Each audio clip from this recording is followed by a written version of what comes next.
Not a problem. Well, my name is Chris R. I'm a grateful recovering alcoholic from Cincinnati, Ohio.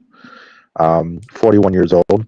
Um, I have been married 2 years now. I have five children and four grandchildren, and I'm an inventory control analyst for that company named Wayfair. Yes, I said their name. It's okay. I'm allowed to say it. Um, Okay. and my sobriety date is January 1st, 2021. I got sober on New Year's Day. Out of all that was, I guess that's my New Year's resolution from now on for the rest of my life. um, but Wow. but that is my sobriety date, and that's from alcohol. I didn't drugs really was not my thing per se. But they say alcohol is a drug, which it is. So I do both programs. I do AA and NA. Oh, Um, wow. Okay. yeah, I do both. So, Chris, tell me about your life in the pre-contemplative stage. Now, that's the stage where you don't know anything is going on. You're just living life as usual.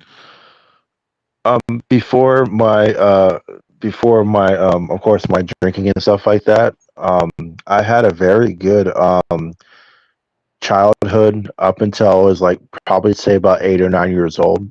And then that's when my dad started bringing alcohol in the house, and my mom started bringing drugs inside the home. So it's kind of like a double-edged sword, where it's like I had nowhere to run, had nowhere to go to. Wow. My grandma um, was, she, and I'm not trying to say this in a bad way, but she was old. She didn't know that my parents were doing what they were doing.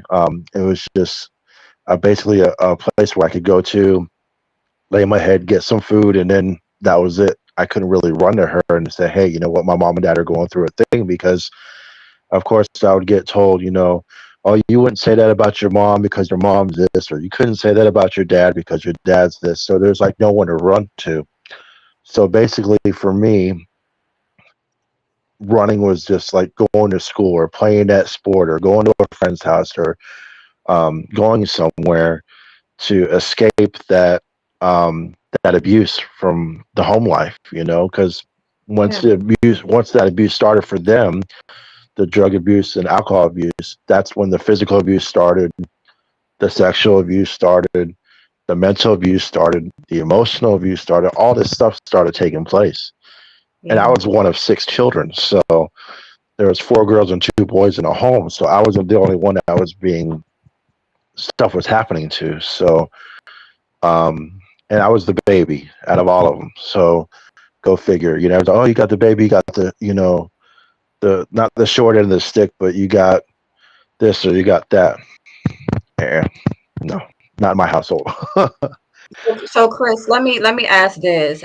As the baby, did you notice your siblings having a level of protective capacity over you? Were they able to help out more with um, you? my sisters, not per se, because my sisters, and I know I'm on a program to speak truth, so my sisters are really promiscuous, if you per se, because of course they saw my mom going through what she was going through, so they were sleeping with whoever and whatever.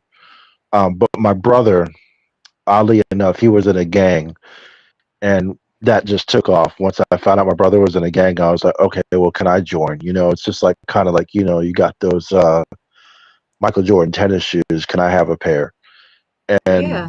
that's all it took.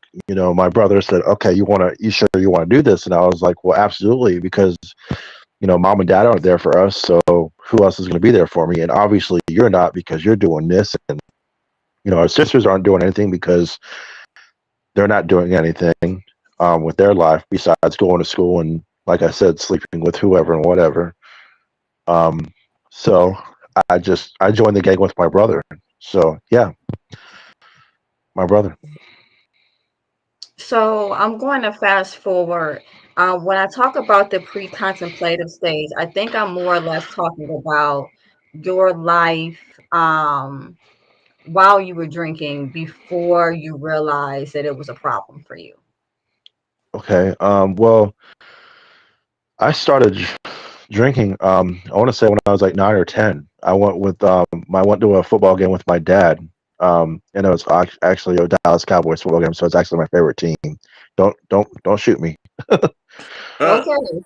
uh, Um, but at the end of the day, that was my first game I went to as a Cowboys game with my dad. He just told me take a sip and shut up, and so I did. And he gave me some big red gum to chew it off, and my mom really didn't care because of course she was doing her thing, but I still felt bad for lying to my mom and saying I didn't drink anything. But I'd probably say when I was like 9, and I'd fast forward a little bit, like you said, I just on and off, on and off, on and off, on and off, and it didn't really stick till I was actually able enough to buy it.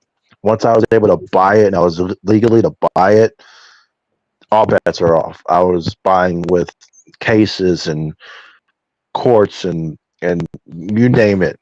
It was like the liquor store in my house 24/7, and I was a functional alcoholic. I would bring it with me to work. I would go to church with it. I'm not gonna lie. I mean, it just no matter wherever I could go, I brought it with me. Everybody's, oh, that's Sprite. Yep. That's Sure. that's apple juice. Yep. So there's no need to fabricate anything. If I could get my hands on it, and if I was able to buy it, guess what? Chris was going to get it, and a lot of people used to refer to me when I was little um, as Red from Shawshank Redemption. If you ever saw it, where he was able to get anything and anything, that's how Oh I, yeah. yeah, that's how I was with the alcohol. If you wanted it and you couldn't get it, trust me, I get it for you. And yeah, Describe to me what, in your eyes, it means to be a functional alcoholic. in my eyes, it's like just getting up, taking a sip right away, not even brushing your teeth, going to work with it, putting in your locker, going to break, drinking some more, going back to the floor, drinking while I'm on the floor, doing my job, taking another break, drinking some more, driving home, drinking some more. Yes, I was driving and drinking. I don't recommend it. No, no, no. But this guy did. And then going just repeat. Hardly ever eating. I remember going to the grocery store buying all this food and all this alcohol, and I remember just stuff would get freezer burnt, stuff would get molded, stuff would get curled, stuff would get out of date because I was more consumed about drinking than eating. Like the only Right. thing I could really eat was just bread. And I would just eat bread to fill me up because I didn't really care about nothing else. I didn't really care about, oh, I got a T-bone steak in the freezer. Who cares? I just wanted that shot, or I wanted that beer. I wanted this. I wanted that. I wanted this. I wanted that. I didn't care Right. about eating. All I wanted was to do was drink. Right. Right. So And that that makes sense. So going from the pre-contemplative where we don't know that anything is wrong, we're just kind of living life as it is. What happened in your life that switched you from pre-contemplative to contemplative where you realize, okay, maybe I have an addiction to alcohol? two things. One is when I went to the liquor store. I went to go check. I went to go to my old liquor store I used to go to, and my card. I want to go use my card, my debit card, and it said insufficient funds. I had literally ran my credit card over $2,000, like literally no, just boom. And the owner said, you can't use your card here no more. And I'm like, well, why? He's like, because it said you don't have no money. You can't, you know, it's not going to work. You remember if you had, now if it was clear, of course you could buy some, but if my card was not taken, I was in a negative, like almost 2 grand. And then I went back to the hotel room I was at, um, and I actually detoxed myself. I don't recommend it. I didn't go through a doctor. I didn't go through no facility. I didn't go through nothing else. I did all the shakes, the throwing up, the going to the bathroom myself, all that stuff by myself for like almost a week. And then once I got come to, I was like, I think I think I need some help because, one, I don't have nowhere to go. Two, my card is insufficient. Three, I need to figure this out. And of course, the Passages of Malibu commercial came on TV, and I'm like, oh, I could probably go there. But I was like, I'm not gonna, no program is gonna be like playing pool, not pool, but playing, waking up every day by the ocean and stuff like that. So my friend had recommended me the Salvation Army, Okay. and so I actually went there here in Cincinnati. That's where I went. But before I went and pulled up on the door, my daughter's the one that gave me a wake up call and said, "Dad, this is your life, not mine. Mm-hmm. And I need you to grow up. And if you can't grow up, then I'll see you from afar." And she hung up the Yeah. phone. And she hung up the phone. So Wow. that's what made me like, oh, okay, I need to do some work because if I can't, I got to meet my higher power, which is God for me. Right. I gotta meet him halfway. I know he could do everything, but I gotta do some work. Yeah. 100%. So that's what made me push was my daughter and me, of course, doing through the detox stuff myself, which I don't, like I said, I don't recommend, but I think that's what scared me was the detox thing by myself, and then of course my daughter telling me that don't call me, don't text me, don't write me, none of that until you graduate. When you graduate and you become an adult, and I'll think about having you back in my life. Until then, click. I Yeah. was like, man, she hung up. I tried to call her back and I couldn't because it went straight to voicemail. And of course, I Yeah. had to turn my phone in. I couldn't have a phone while I was there, so I was without a phone for almost a year. And so what you're describing is what happens a lot of times when there is a parent struggling with a level of addiction, whether it's alcohol or otherwise, where the child, which is normally older by that point, will put a firm boundary, a rigid boundary, and they're like, "Listen, I'm not going to allow this to affect my life anymore. I want to be, be around you and all of that, but I'm not going to do it you as you are." They set an expectation and they say you have to either rise to this expectation or this relationship is no more. And so that is what Chris is describing. Now I want to go back to this detox because I want to be clear. You know, Detox is nothing to mess around with. Okay. It is super hard on your body. I as a mental health professional, and welcome Natasha. As a mental health professional, I do not recommend going through detox without a nurse or some type of medical facility because your body goes through a severe level of dehydration. There's shakes, there's vomiting, there is all these different types of things, and it's not something that is ever recommended to do alone. So what Chris did, as courageous as it was, is also dangerous, and I just want to make sure that I put that out there, as he also recommends, not to do it that way. So so what I'm hearing you say is after you detox and you went through the severity of the detox, you then understood how serious the disease actually was. Yes, ma'am. I saw, and I'm not trying to be crazy graphic, but when I threw up, I kind of felt like my life was like being like all what I've been through in my life was like being thrown up out of the way. It was time for me to make a change. It's kind of like, okay, you go on that crazy ride out at a theme park, and you're like, it's your first time going, and then you throw up, and then it's like, and then you're back to normal. You feel you want to get back to normal. You want to get back to you. You want to be a brand new you again. You want to be, you know what? Okay, that's cool. I could go back on it again. Um, and that's what I felt like with me. I was like, you know what? I done did what I had did, And now it's time for me to make a change. Now it's time for me to clean up. And that's why I tell people all the time, I was a mess up. Now I'm a bless up, because at the end of the day, I was messed up. I love that. I love that. And, now it's time for me to rise up, because now I have kids.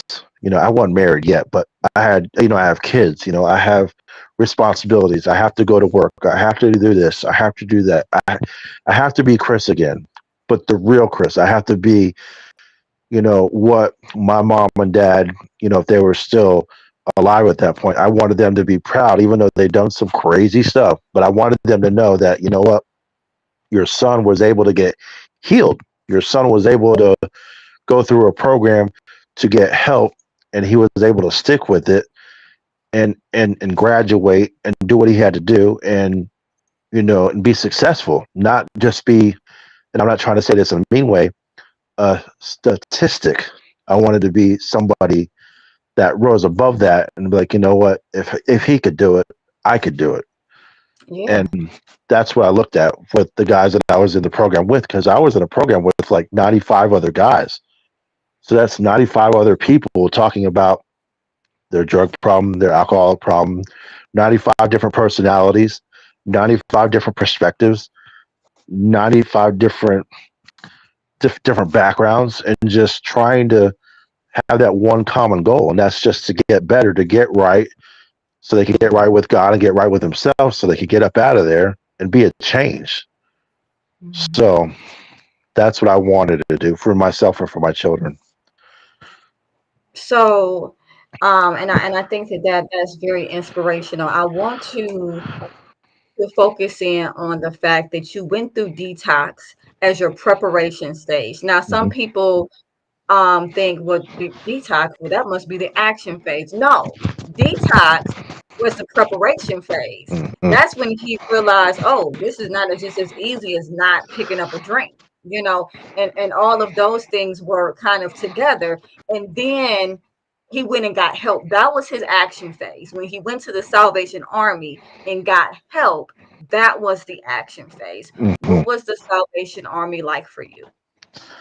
A, a rude awakening, if that makes Yeah, sense, because I did not believe what I did not believe in God until I got there, if that makes sense.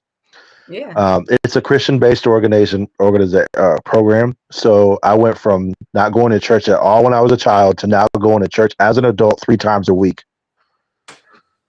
in a suit, in a tie, in a dress jacket, in dress pants, in dress shoes, waking up at 6 o'clock in the morning, being downstairs before 6:40, doing a daily devotional, going to breakfast at 7, getting out of breakfast at 7:30, doing working in the store, hanging up T-shirts from 7:30 to 3:30. Got out at 3:30.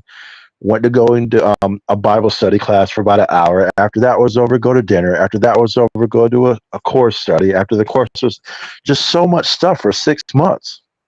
Yeah. But the first phase, they have 4 phases. The first phase is 28 days. They call that personal reflection time, where you can't leave the property whatsoever. All you could do is just go outside for some fresh air or smoke a cigarette if you had cigarettes, and go right back inside the building, and they'll breathalyze you. Whatever phase you're on, whether you're leaving the property or coming back, they're going to breathalyze you. You get drug tested at least once a month.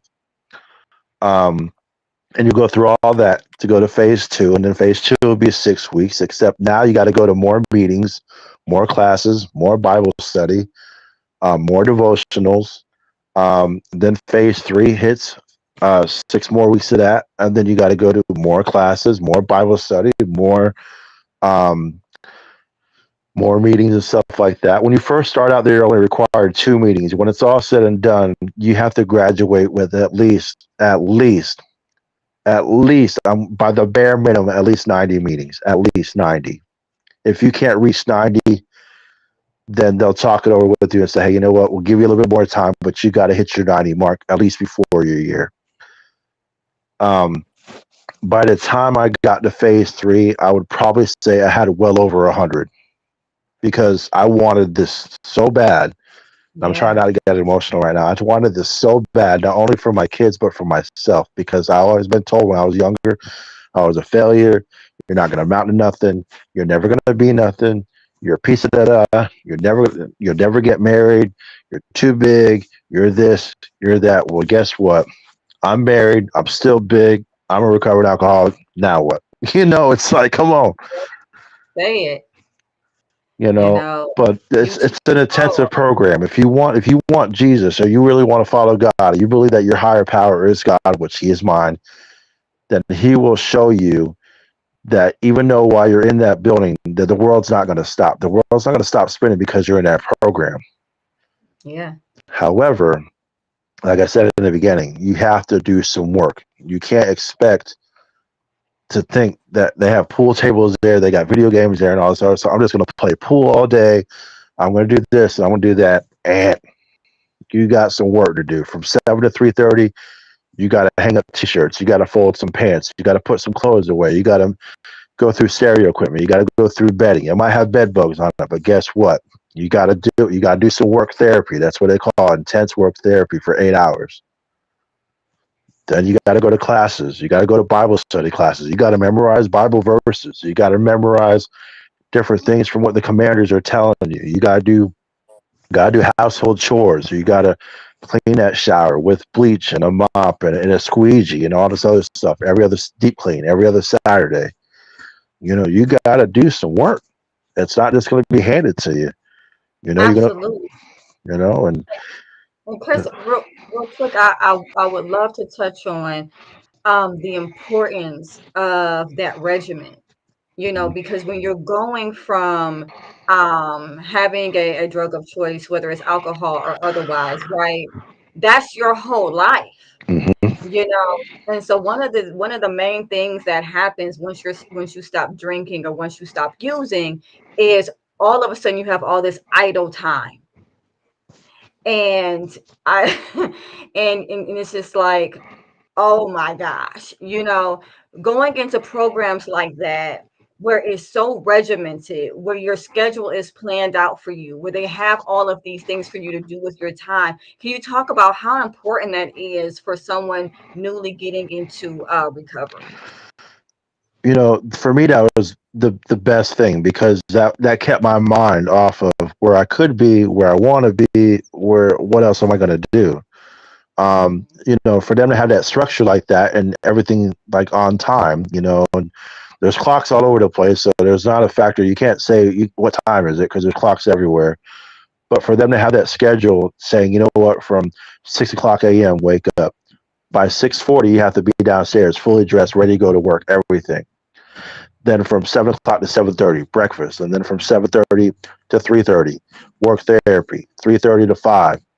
Um, a Bible class, 5 o'clock to 5:30. You got dinner. Then from 5:30 to 7, another class, and from 8 to 9:30, a meeting. It could be AA meeting, NA meeting, whatever.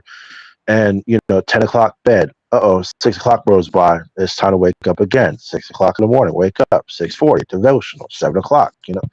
And Yeah, that happened every single day. And on Sunday was even real crazy because on Sunday you're like, oh, it's a day of rest, day of relaxation, and you got to get up, you got to get your dress jacket on, your suit on, your tie on. They don't if you can't tie a tie, someone will be there to help you tie a tie. So suit and tie, dress pants, dress shoes, sitting in the first few rows of the pews, participate in like singing hymns, participate and Bible study at the church, which was for like 2.5, maybe 3 hours. You got to be fully awake. Can't go to sleep. You go to sleep, they'll say, you know what? Better luck next Sunday. If you fall asleep that time, they'll say, you know what? We're just going to dismiss you. So it's like a one and done type thing. You have to be on your game. If you want yeah, it, if you want it, and you sign that contract, you know what? I'm going to be a part of this program for 6 months or however long it takes you. Then you gotta really, really go forward. Like you said, the schedule is intense, but to keep my mind off of, I could have went to a bar at 9 o'clock in the morning, or I could have went to this club at 3 o'clock in the morning. No, that's the farthest thing from my mind. I didn't even think about that. None of that. Because at 3 o'clock in the morning, I was like, oh man, 3 more hours, gotta wake up. Then I gotta go to work. And I gotta do this. I gotta do that. So that was the farthest thing from my mind. So they definitely, yeah, what you said hit it right on the head. They definitely keep you occupied. There's no, and if there is a problem that arises where that you still have those little flashbacks, and you wait till the morning. You talk with the house manager and say, look, you know what? I'm not trying to miss work therapy, but I will go to work therapy. But can you tell the commanders that I'm going through a problem. I'm going through a phase, and I'll try to get you some help. So it's not like you're, oh well, haha. No, they're gonna help you. So it's not like you're gonna be on it by yourself. Absolutely. Essentially, in offering you that structure, they're teaching you how to live versus how to survive, right? Correct. Correct. When we're drinking, when we're with our within our addiction, we're surviving. We're surviving from one drink to the next drink, or one use to the next use. And what they teach you in that regimented routine is how to start living, how to start putting things back in your schedule, how to go and get active, how to believe in something higher than yourself, and gather faith, not just in that, but in yourself, to be able to stay sober. Hmm. I mean, it sounds like an amazing program. So, after going through the program, because that would be your action phase right there, right? Hmm. Um, how has maintenance been for you? How have you been going through the steps, the 12 steps? Well, let's see. I have a sponsor who has a sponsor. Between all four, there's four of us. Between all four of us, there's like last night. Between all four of us, we counted. There's 73 years of sobriety between all four of us. So that Wow. being said, like I said, I have a sponsor as a sponsor as a sponsor as a sponsor. So there's all four of us. Um, After I left the program, I went to a sober living apartment because I couldn't get it right by myself just yet. I couldn't be like, you know what? Okay, world, I'm here. No, I had to get another structured environment to get my mind right because I wanted to make sure that now I could go living from with 95 other guys. Now I could just go to living with one and see what it's like. So I was living in a sober living apartment for a while. I had to get a job right away, of course. The first 2 weeks were free. I was like, thank God, because I had no money. But I was able to get a job right away at a local grocery store.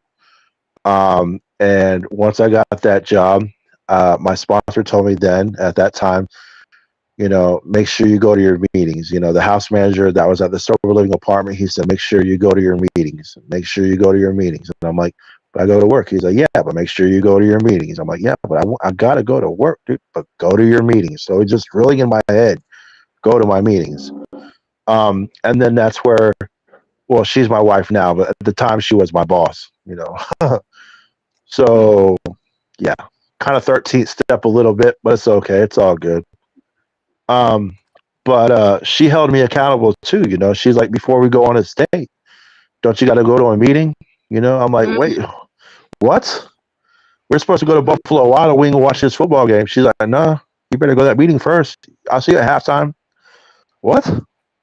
But the one thing I love about her more than anything is when we first started dating is that she held me accountable so much that she sat in front of the bar. I was sitting in front of her, and she would pray with me. She would talk with me. She said, "You know what? We're not gonna go forward until you get yourself right. You have to get yourself right first before we can continue going on this dating journey. Before we can think about going to the next level, before we can think about going to the next phase, you have to get yourself right." Wow. So that's And that's one thing that she has done from back then, and she still does it to this day. She's like, "Hey, did you go to this meeting? Did you do this? Did you do that? Did you do this? Did you do that?" And I'm like, "You might as well become my sponsor because you're man." But it's a good thing because I needed that, right? I needed that, and I still do because, like I said, I got 3 years in this, and almost 4 years. January 1st will be 4 years, and for her to hold herself, myself, accountable by going to meetings with me, chairing meetings with me, going to different meetings with me, going to different places with me, and sharing these meetings and giving my lead and doing what I got to do. She just inspires me that much to just keep on going forward with my life because not only as I'm not only her husband, but I'm her best friend. yeah. And she could tell me, look, you know what, you're kind of slipping a little bit. You didn't go to this meeting this week, but it's okay. You know, it's okay to not be okay in her eyes, just like everybody we know. But you know, I had to ask her daughters first before I could, you know, marry their mom. I said, you know, hey, you know what? I was thinking about marrying your mom. But the first thing they asked me was like, you know, she might drink. Is that going to be okay? And I'm like, wait, what? You know, she might have a drink in front of you. You're going to be okay with that? Are you going to throw a fit? Or are you going to get into an argument with her? Are you going to drink with her? What are you going to do? So her daughters had to ask questions, and those questions got answered really quickly. Look, she drinks. She drinks. I don't care. I don't. All I want to do is put a ring on it. That's all I care about. I don't care about nothing else. But So you brought up a very good point, right? Because we go through the sobriety journey, and we go into our maintenance phase, right? Which I love the fact that you took it a step further and went into sober living, because a lot of people will end it right at the Salvation Army and then hmm just kind of go out into the real world with and which has pretty much no structure again, hmm and then fall back into old habits. So I really encourage individuals that go through that Salvation Army program or any program to try to get into sober living if you can, because that helps give a new perspective to life without drinking, and it still holds you or using, and it holds you accountable. But I really want to dig into having a spouse, because this could be a spouse, this could be friends, this could be family, right? hmm That still drinks, because like you said before, the world still turns. hmm Whether we're detoxed, whether we're sober or not, the world is still going to turn. Everybody in the world is not going to become sober because we're sober. You True. know what I mean? And so we have to learn how to live in a world of individuals who may not have the problem with alcohol that we had, or they might be in the pre-contemplative stage if they're using other addictive drugs and things like that. How has it been being in a relationship, in a marriage, with someone who drinks casually? It's been at first it was challenging, but then I was like, you know what? I gotta see. I gotta. She understands that. You know, she asked me before anything. Look, you know what? I might take a drink. I might get one. You gonna be okay?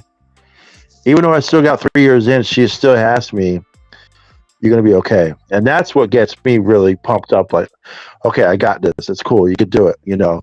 But for her to ask me, you know, we've been to concerts before. We've been to different places. We're getting ready to go on vacation pretty soon to Florida for a week. Oh, Um, nice. so she has already told me, look, I'm gonna lay by the beach and I might have a drink or two, and I'm gonna get this.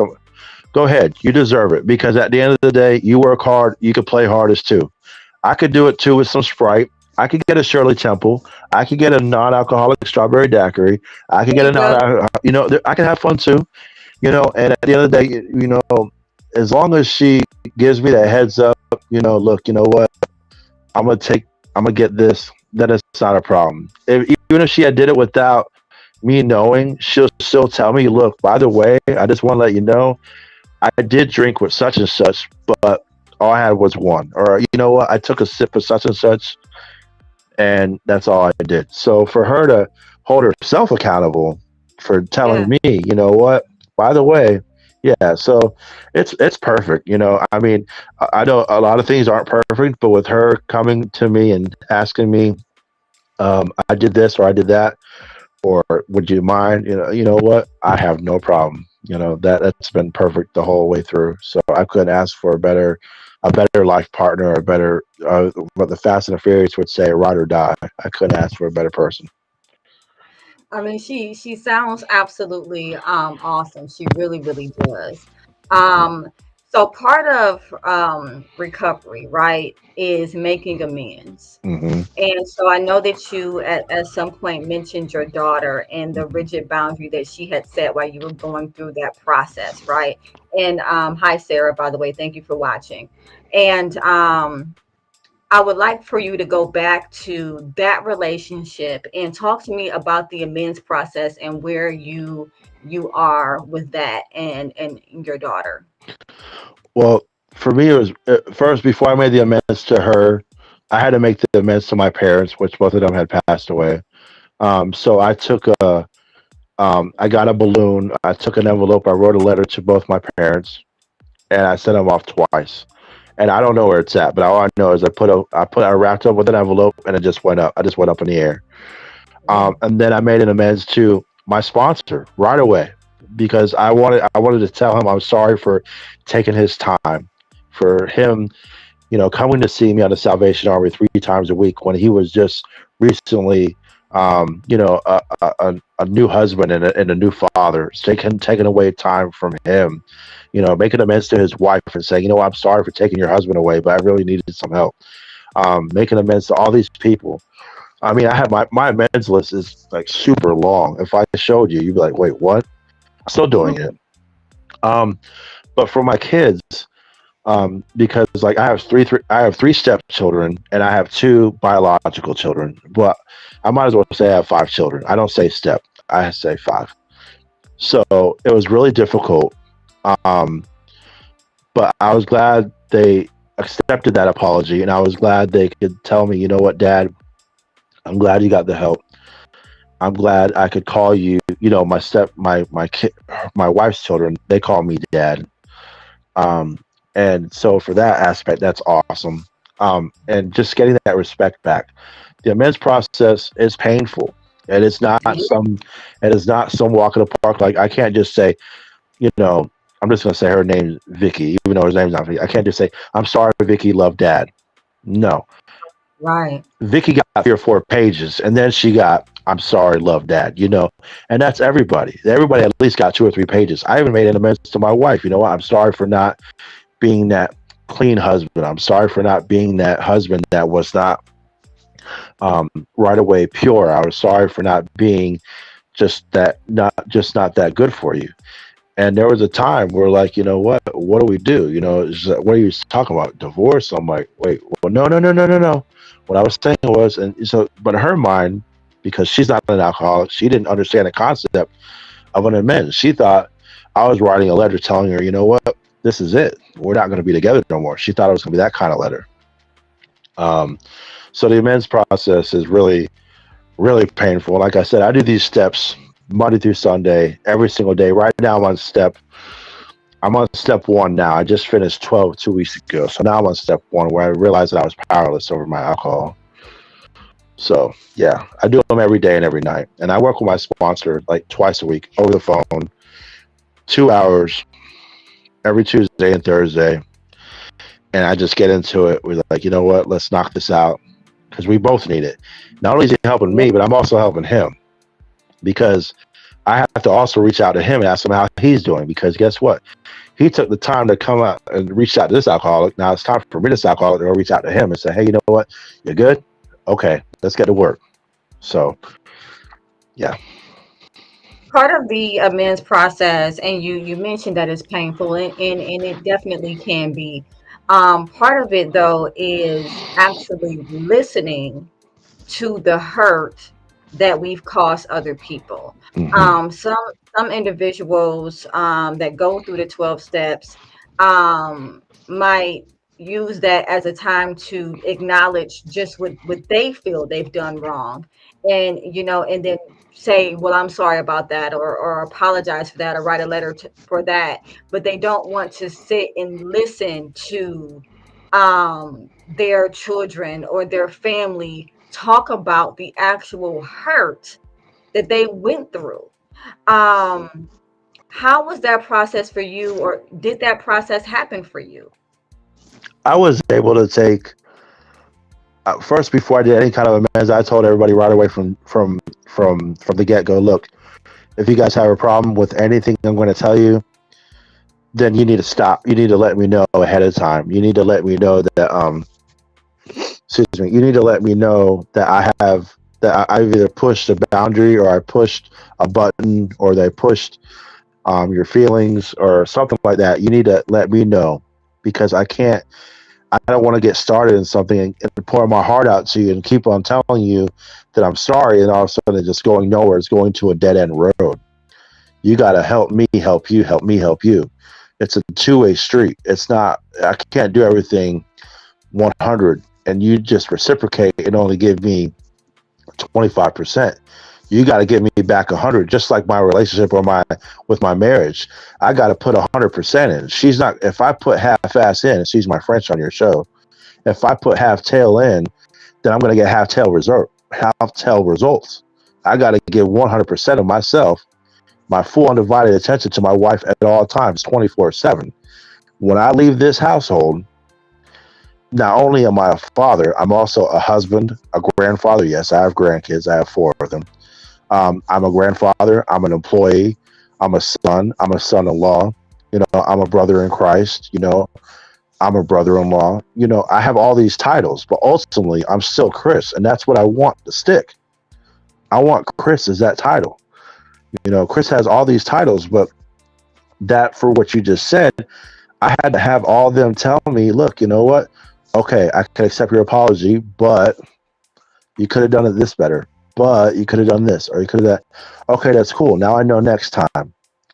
Now I know if I write my Mency again, I know what to expect, and I know what to conquer that at that time. I know what to recognize at that time. I'm sorry to recognize it this time, but maybe next time, give me the benefit of the doubt. It's my first time doing it, whatever. And I'm still doing it. Like I said, I've been doing amends. I don't know how. I got pages. I got like almost a book full of amends from people from back when I was a child. So what? Like I said, I'm 41 now, and that's like I want to say like over 30 years of people that I done hurt, stole from, lied to, cheated on, disrespected. Where I got into a fight with somebody. All this stuff. And like my mom used to tell me, when my brothers and sisters, when we were kids, blessed messes. So come on, because at the end of the day, I'm proud to say I am a blessed mess. And that's why I tell people all the time, in this recovery, if one thing I could tell anybody, whether it's a newcomer or someone that has 20 years, there's 3 things that I challenge you to do. And if you could do these 3 things, then you can make it in this recovery world. And that is to chill, be still, and do God's will. If you do all 3 of those, I can guarantee you that you will go far in your recovery without a shadow of a doubt. Still, be still, and do God's will. And I'm glad that you brought this up, because I did have a question, right? Mm-hmm. Now, for you, your higher power, was God, and you Mm-hmm. went to church, in the Salvation Army. Did you see anyone, coming in that may not have, I don't know, been Christian, or maybe, they were atheists or Mm. whatever the case may be, but they still wanted recovery. Maybe they didn't believe in going to church, but they still wanted recovery. Did you see anyone's journey similar to that? I've met a lot of guys in that program. When July 18th of this year will be 3 years since I graduated from there. So I've met a lot of people. But I would say, you said the atheist. I know a guy. He totally transformed. This guy walked in with some stuff on his chest, and him saying this and him saying that. And now he works at a church. He's actually working with the youth pastor at a church here locally by where I live at. And this recovery turned his life around. Like, this guy is not. When I first met him, he was wearing, all black, dyed black hair, black fingernail polish, big old silver chains. Now this guy's wearing a suit every single day to work. Catching a bus, clean fingernails, no more jewelry. Getting married pretty soon. Got twin daughters that have just been born, I think 3 or 4 months ago now. Wow. Totally transformed. Like this, you would not, if you had seen what I've seen almost 2 years ago to what you see now, you like, man, God really did a total 720 on this kid. And I say kid because he's 27. I'm 41. So yeah, I got some age on him, but I still call him a kid. But at the end of the day, yeah, I've seen all walks of life. Whether if you're, I've seen trans people go through a thing. I've seen the LGBTQ community go through so much hell while they were there at the Salvation Army, but by believers like myself giving them hell. But Yeah. now it's like, you know what? So what? You know, my best friend recently passed away. I'll say his name's Larry, and he was part of that community with like very out there, like out there. But at the end of the day, he was my best friend, and I could tell him anything. Like he could tell me anything. But he had passed away in December. But our bond was so close that his sister gave my wife and myself some of his ashes in a necklace. Who does Wow. that? You know, that's just how much of an impact that my wife and I made on him. You know, but at the end of the day, to answer your question, I've seen so many guys go through so much stuff, and now it's like you would not think that the stuff that they were, what they're going through, what they did go through, and what they're going through now, and a lot of them are, some of them are back in the program again because you could go back. It's not just a one-time thing. If you have to go back, you have to go back. It's okay. We understand. Life's not perfect, and if you fall, it's okay. They're going to pick you back up. You're going to go through the program again. Let's do it again. Let's go. But at the end of the day, there's a lot of guys that I know that are like totally transformed. So that answers your question. Yeah, they're totally transformed. You would not think. Yeah. And I kind of want to touch on just briefly. Hmm. You were saying, you know, some of the people in the LGBTQ community had, um, you know, some issues going through the Salvation Army program, and may not have been treated in a way that, it sounds like, you know, one would aspire to be, Hmm. you know, be treated. And talk to me a little bit about that. You know, what was that like? You know, seeing that. What were your thoughts on that?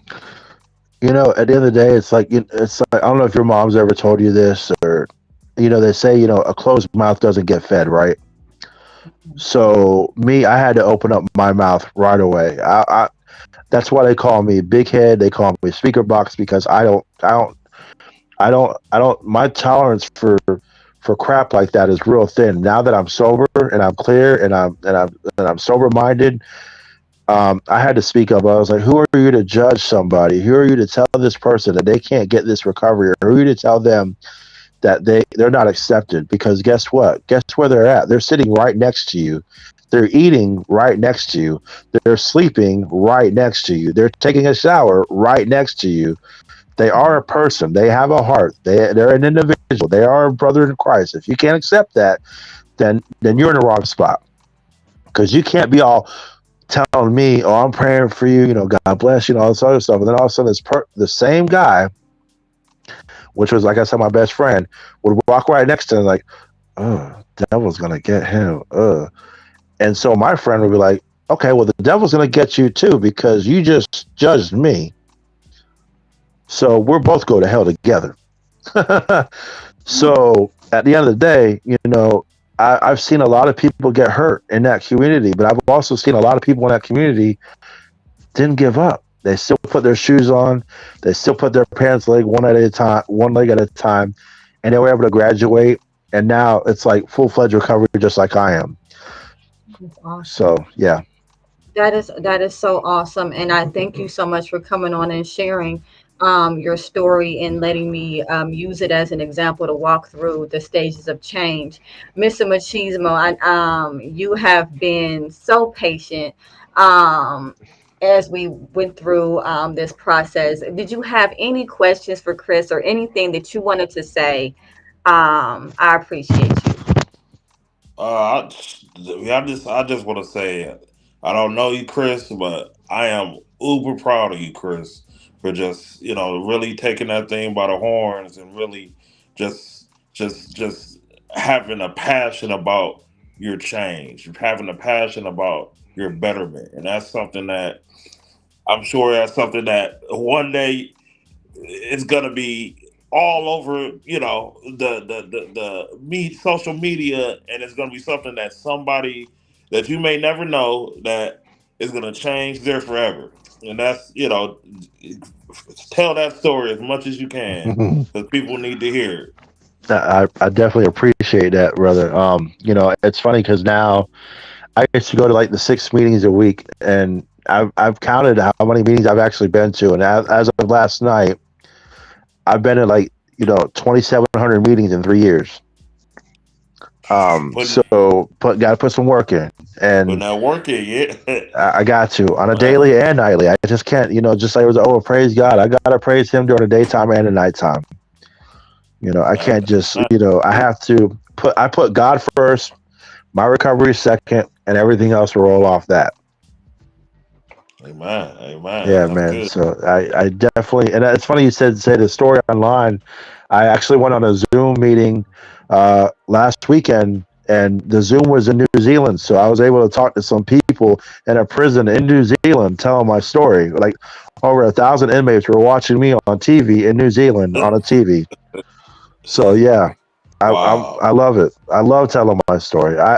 There's some stuff I left out because it's like kind of really, really messed up. But at the end of the day, if I could go through, what I went through to that new person that says, you know what, I can't do this. I can't drop that apostrophe, drop that T, and put I can.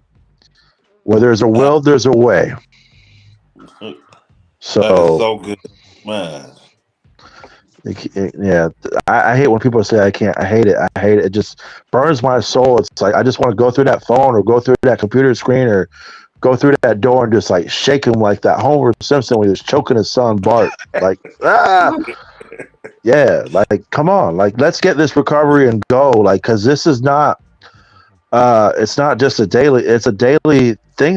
This is my program for the rest of my life. This is my life. I have. How can I say this shortly? I have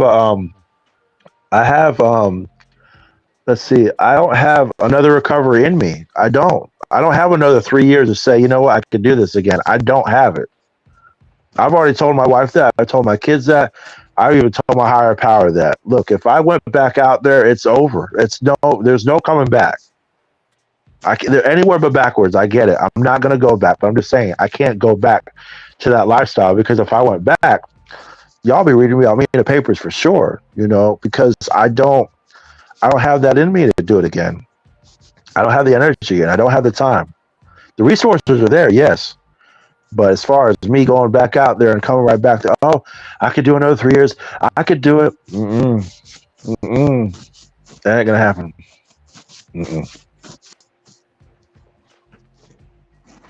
So I wanna thank you again for coming going. Are there any are you a part of like any organizations or any, anything that you would like to give credit to, maybe give a link or, names of, where people who are looking to recover can go. We want to shine some light on some of those resources you talked about.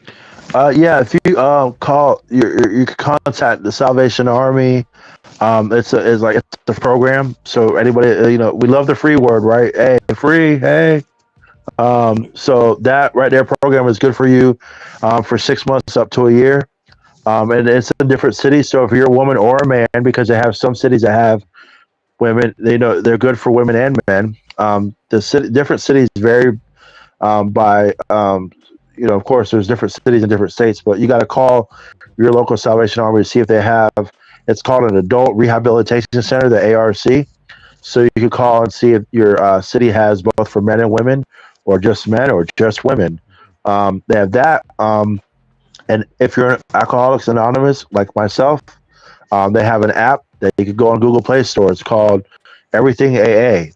And they have anything from, you could put the time and it will show the time you have in the program, like how many days, how many hours, how many minutes, how many seconds. It will show you about the big book. If you can't read, it's okay. Press the audio button, and they'll be able to tell it to you. You'll be able to hear it. You know, whether it's the 12 and 12 traditions, the AA Big Book, or if you can't find a meeting, excuse me. If you say, "Well, I don't want to go to an in-person meeting," that's okay. They have Zoom. Download Zoom, and there's a link. It's called Online Meeting Finder. You can go to meetings all over the world, all day and all night. Like I said, I was in New Zealand last week, and I'm sitting right here in Cincinnati on my couch. So everybody can say, "I can't go to a meeting because it's impossible." If you got a smartphone, like 98% of us all do in this crazy country. Yeah, I said it, in this crazy country. Then you could get to a meeting. There's no excuses. They'll do email verification. They'll do court verification. And there's some meetings that are on it for 24 hours. I've been to a meeting one time. I was on it for 6 hours. I was tired, but you know what? I needed it because I got to do some work. And yeah, so you'll be able to go on Google and find meeting finder, and find local meetings in your area. They got this thing, Founders Day, coming up in June pretty soon for the AA, for how it was founded, Alcoholics Anonymous in Akron, Ohio, in June. I wish I could go to that, but I gotta go to work. But they have that coming up. They got different things around, probably around your city. Volunteer at a church. Do some things to keep your mind off that alcohol. Yes, we know it's still going to be there. We know it's in the back of your brain, but keep on going. Keep going forward. Backwards is not an option. And if you fall, guess what? As a brother in Christ and as someone that's been through this for over 3 years, I'm going to help pick you back up. And I'm going to help you get whatever you need to help, whatever you need with, whether it's going to a meeting, getting a sponsor, whatever you need. Let's go. Let's get back your time again. I can't speak for me because I'll be able to have this time back again. But I know I can help that newcomer. If they had like 5 years and they slipped up, but they came back up and said, "You know what, Chris, I got a problem. You know what? Let's get them 5 years back again." Let's not dwell in like, "Oh, I'm never going to be about anything. I'm a mope and I'm going to do this. I'm going to do that." No, that's a bunch of crap. We have a purpose, because guess what? Even broken crayons still color. All right. Say that. That is all. Even broken crayons still color. 100%. And I'll second what Mr. Mochismo said. Definitely proud of you and your journey. I know it is one day at a time. It's a never ending decision, that you're making. 100%. Keep telling your story. Keep telling your story. We were able to bring Chris on today because he reached out via email. So if you also want to be a guest on Supportive Advice Live, email me, Aquila Wheatley at supportiveadvice.com, and I'll put it on the screen. Aquila Wheatley at supportiveadvice.com. And I thank you so much, Chris, for reaching out. You have given us some invaluable information, and bless you in your journey. Bless you too, and thank you for having me, and bless you both. Standing prayers for you both, and for your platform, and prayers for your practice, and keep up the great job. I've seen testimonials from people, and I tell you what, I might be giving you a call myself, because you know what? At the end of the day, all of us, we all in this world need some help. And we all could get it. We all need it. So I really appreciate you and your platform. I appreciate you. Absolutely. Thank you so much. You have a great day, Chris. You too. Thank you so much. All right. So we're going to fade out with a commercial. And thank you, everybody who joined in. Thank you again, Chris. We really appreciate you and your story. Please keep telling your story. Every day, keep telling your story. And anybody else that's out there that's going through addiction, no matter where you are in your journey, whether you're pre-contemplative, contemplative, whether you're in preparation, action, or maintenance, reach out for help. That's what it's for. That's what people like myself, therapists, are here for. That's what the Salvation Army and other facilities such as that, like Harbor Lights, for another example, that's what they're for. It's not too late. It's not too late. to start your life over again the way you want to. So with that being said, we are going to end with a commercial break, and I thank you all for watching.